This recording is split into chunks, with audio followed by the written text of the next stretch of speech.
Madalas nating naririnig ang prenup kapag pinag-uusapan ang kasal. Hindi po ito yung prenup na photoshoot lang, mga kapatid. Ito yung prenuptial agreement na itinuturing na karapatan ng mga magpapakasal. Kung anong ibig sabihin nito, alamin sa Frontline Report ni Mon Gualvez. Sa mga larawang ipinost ng aktres na si Bea Alonzo, kinumpirma na nga niyang kasal na sila ng negosyanteng si Vincent Co. Pero bago ito, maaalalang naun siya may umano ang sanay kasal ng dalawa noong Mayo. Sabi ng ilang showbiz insiders, dahil daw ito sa ilang hindi pagkakasundo ng prenuptial agreement o prenup, bagay na kinontra naman ng abogado ni Bea. Sa isang pahayag, sinabi nitong malaya, may sapat na kaalaman at voluntaryong pinag-usapan at pinirmahan ni Bea at Vincent ang kanilang prenup. Wala rin daw naging legal na hadlang na nagpaantala sa pagbuo nito at kusang loob at walang kontrobersyang nilagdaan ito ng dalawa.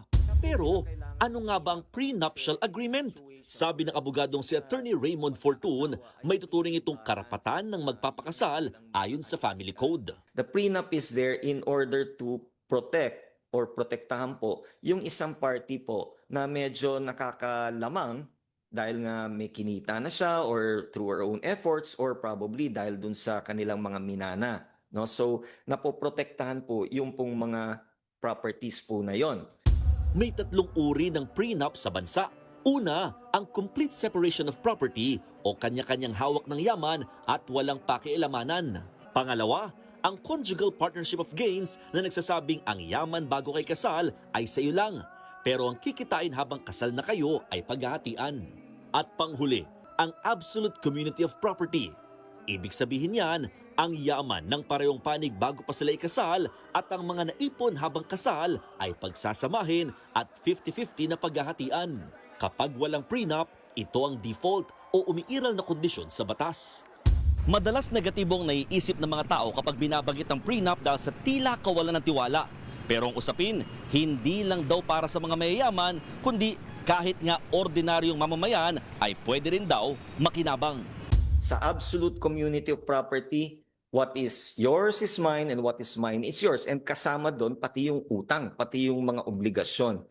Nilinaw din ni Attorney Fortun, tanging mga ari-arian, sweldo at iba pang kinikita lamang ang pasok sa prenup.